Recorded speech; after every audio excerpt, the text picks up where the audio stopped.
संस्कृति और आध्यात्मिकता को एक नई दिशा देने के लिए समर्पित रहा। आज भी इस जगत को इस सत्य से अवगत करा रहे हैं कि ईश्वर सत्य है, आत्मा सत्य है, मोक्ष सत्य है और इसी सत्य के मार्ग को दिखाने वाला धर्म सनातन अनादिकाल से चली आ रही एक ऐसी अविरल परंपरा है जिसका अनुसरण करके ही आने वाले संकट से स्वयं को बचाया जा सकता है। वेदों का सार श्रीमद् भागवत गीता हो या फिर सतयुग से कलयुग तक की भविष्यवाणियों का अमूल्य संग्रह भविष्य मालिका पुराण, वर्षों का अध्ययन और महाप्रभु की दैवी कृपा से मिली दैवीय शक्ति से परिपूर्ण पंडित श्री काशीनाथ महाराज आम जनमानस के अंधकारमय जीवन को सत्यता का प्रकाश दिखाने पहली दफा आ रहे हैं अपने सुविचारों के साथ आपके संस्कार चैनल पर। जय जगन्नाथ।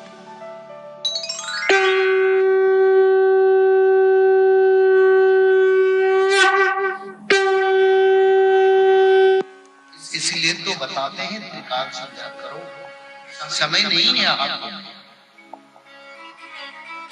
और समय बुरा की ओर जा रहा है। और देखो ये भगवान की कृपा है आपकी ऊपर, इसीलिए ये कथा हुआ। यहाँ कोई परंपरा के प्रचार के लिए कथा नहीं हो रहा। यहाँ सनातन धर्म को जो मूल तत्व उड़ीसा में जगन्नाथ संस्कृति में रचना है, जो गुप्त था, अब समय आया मानव का कल्याण के लिए उनका प्रचार। भक्त लोग उसको पहले से जान जाए, तब अपना सुरक्षा, परिवार का सुरक्षा कर पाएगा। बोलिए सच्चिदानंद भगवान जय। तो ये से समय पर त्रिकाल संध्या सनातन धर्म का पवित्र तत्व है। अपने आप को सनातनी कहने से पहले 16 नाम 10 अवतार दुर्गा माधव स्तुति श्रीमद् भागवत जी पठन और माधव नाम जो भजन करेंगे कोई लोगों को सनातनी कहा जाएगा। बोलिए प्रेम से आनंद कुमार हरि हरि।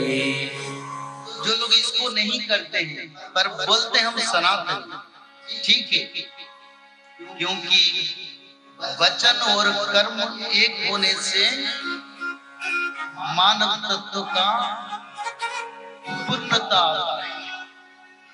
वचन से तो हम बोलते हैं हम सनातनी हैं, पर असली में सनातन का क्या कर्म करते हैं।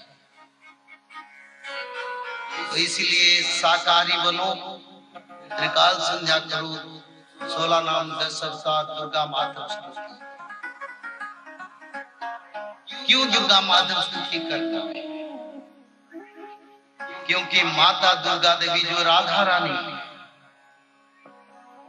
और माधव जो कृष्ण, और आप लोगों में जो लोग साबरिया सरकार का दर्शन किए, एक हाथ में तलवार है, एक हाथ में बंसी, यानी भगवान कृष्ण कल की रूप का सूचना देते। लक्षणी बहनी धने करयसी करवालम धुम केतु मीव कीमपि करालम केशव धृत कल की शरीर। भगवान कल की एक हाथ पर तलवार पकड़ के घोड़े पर बैठ के सारा विश्व में श्रृंगार करेगा। तो सनातन धर्म में जो लोग सबसे बड़ा अपने मन रखते हैं, कर्म करते हैं, अब समय आया सभी को त्रिकाल संध्या करना। और त्रिकाल संध्या के माध्यम से अगर 3 साल त्रिकाल संध्या कर लेंगे, तब शरीर शुद्ध पवित्र देवता जैसा हो जाएगा। और जितने प्रकार आपद आएगा, वो आपद का निराकरण आप वैज्ञानिक तत्व में नहीं है, क्योंकि हमने देखे हैं लोगों ने दवाई लेके भी कोरोना में डेथ हुआ, बड़े बड़े लोगों का इतना प्रिकॉशन के बाद भी अपने आप को बचा नहीं पाए। 3 डोज लेने वाले लोगों का भी मृत्यु हुआ है। पर हमारी त्रिकाल संध्या करने वाले सारा विश्व में जितने भक्त, एक भक्त का मृत्यु कोरोना में नहीं हुआ। बोलिए प्रेम से आनंदी कुमार हरि हरि। ये सबसे बड़ा तत्व है और इसके लिए आप लोगों को त्रिकाल संध्या करना जरूरी है और निरंतर माधव नाम भजन करो, क्योंकि माधव नाम भजन करने से कली कल्प से उद्धार होकर सच्ची की ओर हम जाएंगे।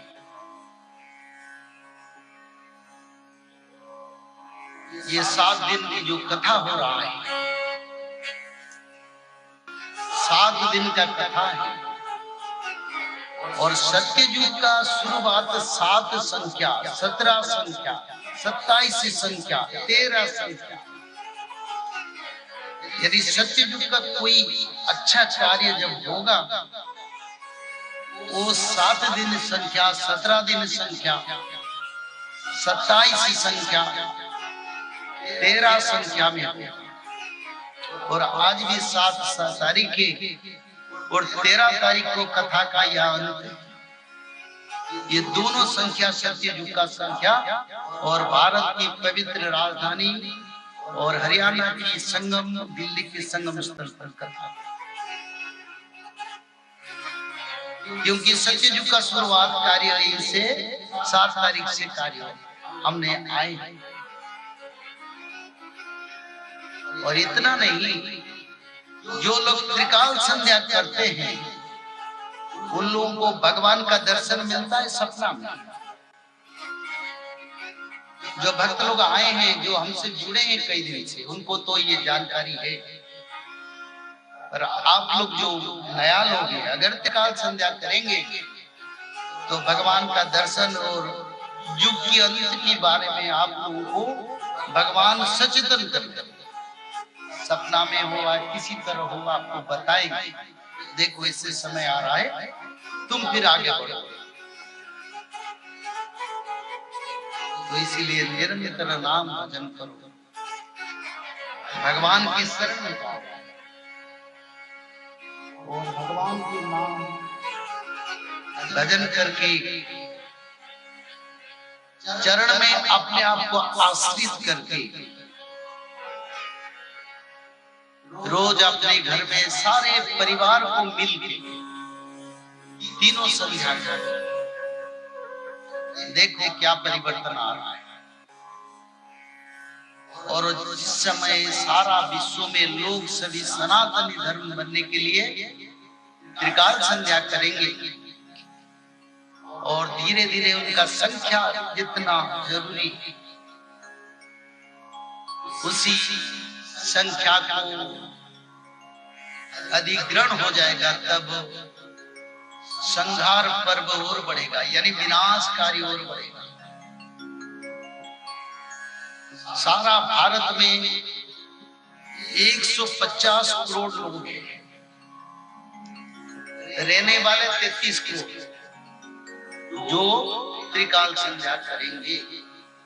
उनको छोड़ के जो रहेंगे नहीं रहेंगे, शास्त्र में नहीं लिखा। और सारा विश्व में सिर्फ 64 करोड़ लोग सत्ययुग के लिए बचेंगे और सत्ययुग का बीज बनाने के लिए ये भविष्य धारा है। आपसे कौन कौन लोग चाहते हैं सत्ययुग को जाने के लिए? हाथ उठाइए, उठाइए, एक तरफ देखो ना।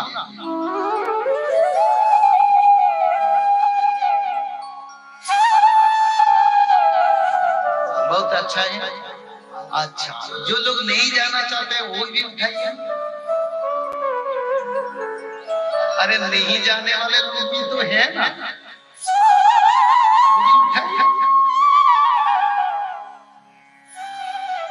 देखो आप लोग थोड़ा परख लीजिए, इस समय सारा भारत में आम का फल मिलता है ना, मिलता है ना, दुकान में आम मिलता है, खाते हैं। हमने पिछले महीने गए थे मुंबई, वहीं पर मिला था मेरे को अल्फ्रांसो आम लाके मेरे को खिलाया। ये आम क्यों हो रहा है हर सीजन में? इसका कारण क्या है?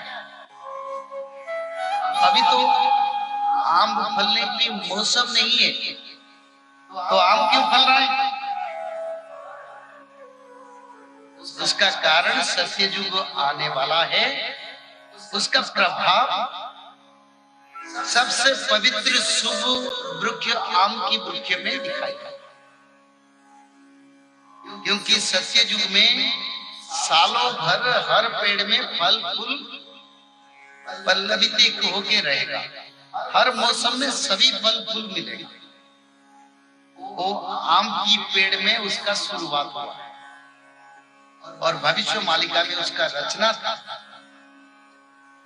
उड़िया में उसका रचना है, अधीन अरे अम्ब कढ़ी आचरी वो अधीन लिंब बोल अकाले कोकिल राबिब बारंग पुरुष पुत्र हेमंत भ्याण न होइले राम फली शेष न होइब। भगवान की नित्य पंच सखा महापुरुष अच्युतानंद ने इसके बारे में रचना की। जिस समय धरती पर बेमौसम में आम की पेड़ में आम फलेगा, बारिश के मौसम में नीम की पेड़ में फूल फल होगा, और जिस समय बेमौसम में रात को कोयल गूंजेगा, यहाँ रात को कोयल गूंजता है। दिल्ली वाले लोग, जो हरियाणा वाले जानते हैं, कोई हाथ उठाइए अगर आप सुने हैं, आप और उठाइए, आप खड़ा हो। रात को कभी कोयल का आवाज सुने? सुनते हैं? कितने दिन से सुन रहे हैं? ये अच्युतानंद ने जगन्नाथ संस्कृति धारा में बैठ जावे, उसका रचना था। मनुष्य समाज कुछ जानते नहीं, सब आधुनिकता में चलते, बोले आधुनिक सब देगा, पर युग का अंत होके संहार पर्व शुरू हो गया। हमको जानकारी कुछ भी नहीं। आनंद में घर में बैठे रोज टीवी देख रहे हैं, भोजन कर रहे हैं और छुट्टी बिता रहे हैं, कहीं जाके अपने परिवार के साथ आनंद में कार्य कर।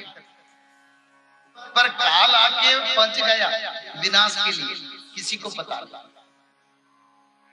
10-12 साल बाकी है, ज्यादा नहीं है। ये 12 साल में अच्छे मानव रह जाएंगे, बुराई मानव के लिए बुराई होगा।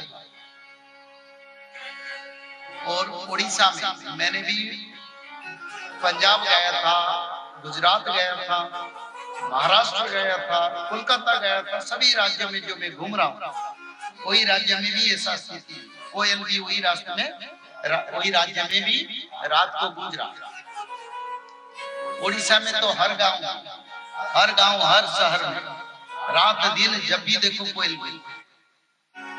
और आम तो फलता है, कहीं 10 साल हो गया आम अनमौसम में फलता है। और नीम की पेड़ में फूल भी होता है, क्योंकि अच्युतानंद ने यही लिखे थे भविष्य मालिका में, जिस समय आम की पेड़, नीम की पेड़ और कोयल रात को गूंजेगा, तब जानो सत्य युग का शुरू। बोलिए प्रेम से आनंद कुमार हरि हरि। और उसी समय भविष्य पुराण का सारा विश्व में प्रचार किया, जो भविष्य मालिका का प्रचार किया जाएगा। तो इसीलिए यह महारत्नपुर मंडल की ओर से ये कथा हो रहा है। और भक्त लोगों का उद्धार, मानव का उद्धार के लिए यहाँ विचार हम करते हैं, और कैसे सुरक्षा मिलेगा उसके बारे में भी हम बता रहे हैं। आपको पहले से मैं बता देता हूँ, 7 दिन का मौसम अच्छा रहेगा, उसमें कोई बदलाव नहीं होगा, क्योंकि सभी देवता आए हैं सत्य युग का कार्य करने के लिए। आपको दिखाई नहीं देता, पर हमको जानकारी है। ये 7 दिन कथा भगवान देवताओं के बीच यहाँ होगा और यहाँ की सारे जन संप्रदाय के लिए बोलिए प्रेम से आनंद कुमार हरि तो इसीलिए समय को समझकर कार्य करना चाहिए। श्रीमद् भागवत महापुराण में कलियुग की अंत के बारे में क्या रचना है? आज तक तो आप श्रीमद् भागवत सुनते हैं, बड़े बड़े कथाकार भी आते हैं और बोलते हैं कलियुग का बाल्यावस्था है, पर जगन्नाथ संस्कृति तो बहुत आगे बताता है और जगन्नाथ संस्कृति में तो मानव सभ्यता का अंत बता रहा है। इसका कारण क्या है? इसका कारण ये श्रीमद् भागवत में भी कलियुग की अंत के बारे में भगवान वेद व्यास ने रचना किए हैं, पर उनको उस तत्व को आज तक प्रचार नहीं हुआ और मानव सभ्यता को अंधेरा में रखा गया और ये बता दिया गया युग का अंत नहीं, कलियुग अभी छोटे बच्चा है, क्योंकि कलियुग का आयु 4,32,000 और अभी तो मात्र 5,128 साल है। कलियुग का अंत कैसे हुआ? तो इसीलिए उसको पकड़ के सब चलते हैं पर तत्व को समझते नहीं। जगन्नाथ संस्कृति में तो स्पष्ट रूप से उसका वर्णन है। 5,000 साल के बाद कलियुग का अंत हो जाएगा। कितना? 5,000 साल के बाद कलियुग का अंत।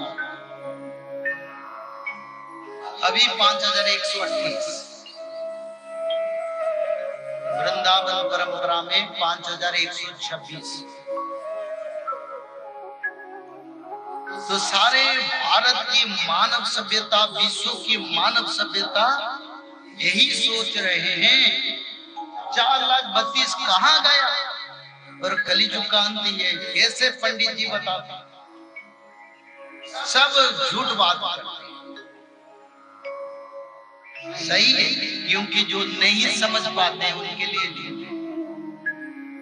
उसका प्रमाण भी हमको रखना चाहिए।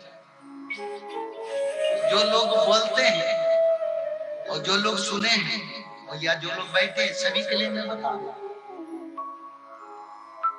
कैसे कैसे कलियुग का किस कारण से आज मानव सभ्यता का बड़ा परिवर्तन की ओर जा रहा है। तो इसका विचार श्रीमद् भागवत तत्व में हमें तो भगवान वेद व्यास ने श्रीमद् भागवत जी में इसके बारे में क्या किया? भगवान वेद व्यास ने श्रीमद् भागवत महापुराण कलियुग का कैसे अंत हुआ इसके बारे में विचार रखे।